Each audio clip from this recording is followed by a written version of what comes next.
So for our next group of images, we will begin with Grace's photographs. And in her first shot, we see the gray squirrel running across the path here. And she has frozen up that little creature with its tail sort of bouncing off the ground. And especially I love that little back foot that's raised up in the air that kind of communicates to the viewer that this little guy's running pretty fast. I don't know whether this looks like it might be up at the falls, and I don't know if he's running away from a visitor there. But anyhow, I think you totally nailed it with the technique.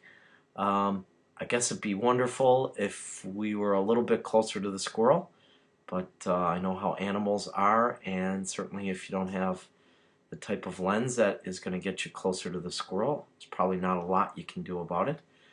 So from that perspective, I think you pretty much did all you could do here. So good job with that. And I think we've got one successful photo. And then we'll look at your blurred image. Definitely blurred. Definitely conveys that sense of movement and motion that we're looking for out of the blurred shutter technique. But Grace, I just would really encourage you to kind of step out of your comfort zone and try to start making images that don't look like you just kind of pointed the camera out and took a picture out in front of your house or out in front of the school. You know, I don't say that to be unkind, but really this image has a very snapshot quality to it, and really what I'm encouraging you guys all to do is take your image making to a little bit higher level, and you know, certainly be a little bit more creative with it. There are also in this image maybe some aesthetic things that I'd want to clean up. I think this sort of corner of a bench or a chair or whatever that is that's sitting in your image, I think that kind of looks a little bit rough and contributes to sort of that feeling that, you know, this was just a very rushed and not well considered image. And you know, I kind of feel like there's all this empty space here, and that our subject is really kind of sandwiched up into this top left hand corner. And of course, I'm not saying in every image you have to center your subject, but I think here, you know, our eye is drawn to this big, vast, white, open space here, rather than the car, which is really the whole idea and point of the image. So, you know, in an ideal world, probably this is maybe where I'd be going with your image, something like that, where we've cropped out that bench, and you know, maybe even get rid of this other little green thing right there. So again, technically speaking, you've got this thing nailed, no problem there. Really now it's just kind of getting you to get out of your comfort zone, maybe spend a little bit more time out in the field with your images, and see if we can come up with something that is a little bit more creative and you know, maybe even a little bit more personal. This seems, you know, like almost anybody could have taken this image. So look forward to seeing your images next week, and keep pushing forward. So next in line we have Devin's images, and we start out with the frozen image, the droplet of water in sort of the pool of liquid. And you know, when we talk about the decisive moment and freezing up stuff, I think this is just a really perfect example of that. You've caught that drop as it's sort of exploding out of the pool of liquid, and it's just right at its pinnacle. You know, it's almost literally a pinnacle in that image. So fantastic job on freezing that up, and especially capturing it right at the peak moment of action.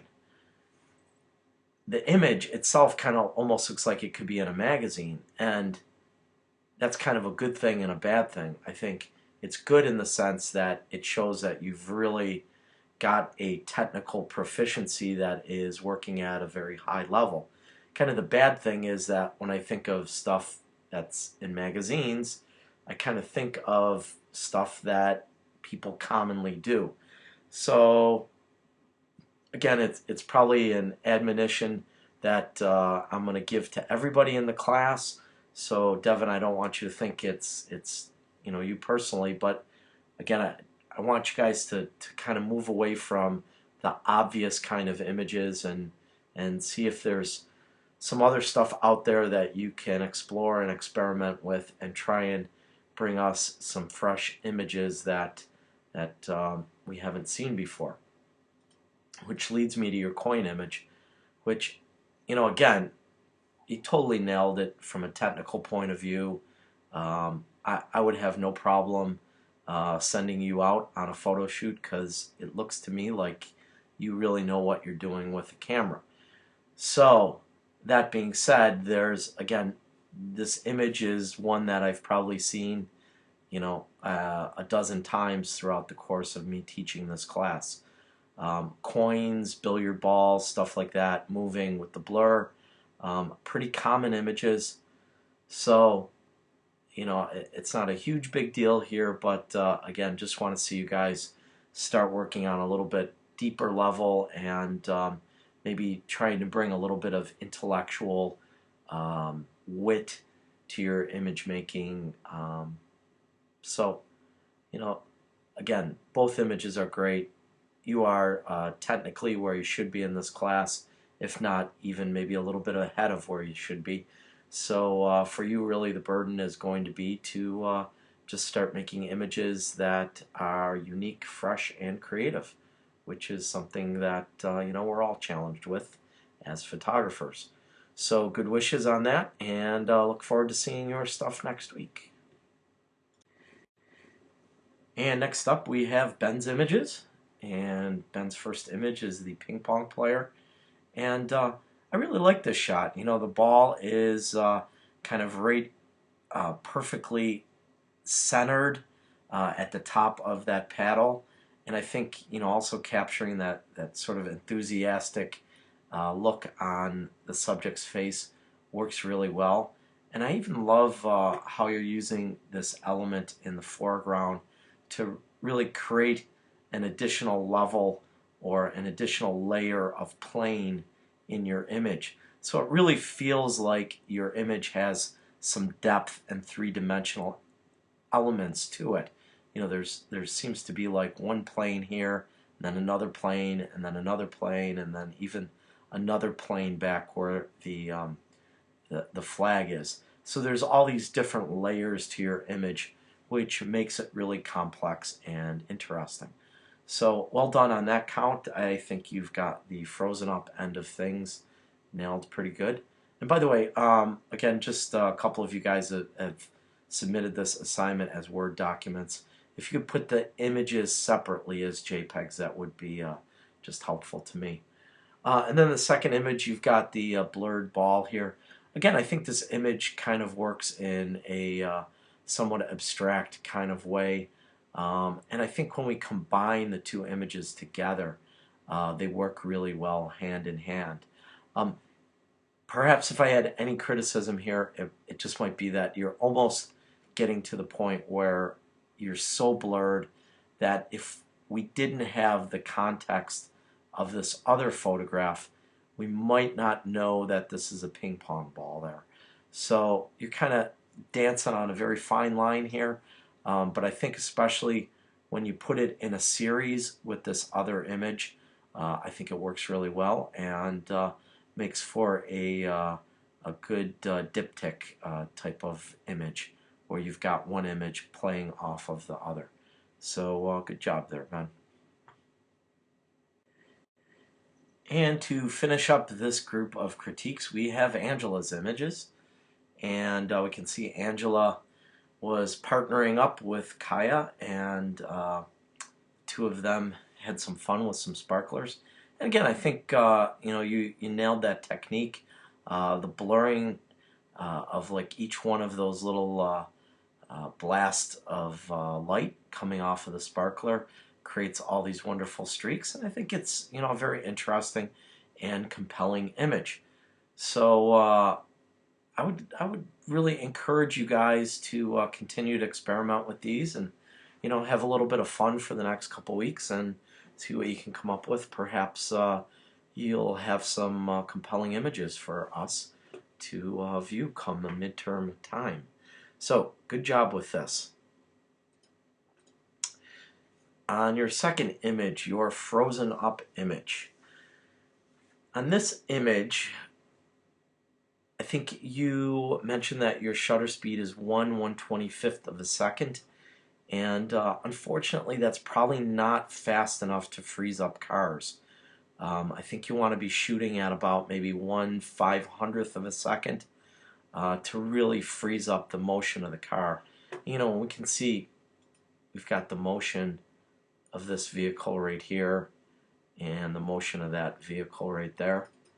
So unfortunately on this day that you, pardon the pun here, went outside and got frozen, unfortunately our subjects aren't really frozen the way that we want them to be. So really got to pay attention to that shutter setting, get the shutter setting up a little bit higher, and I think that you will have a little bit more success here freezing up your images.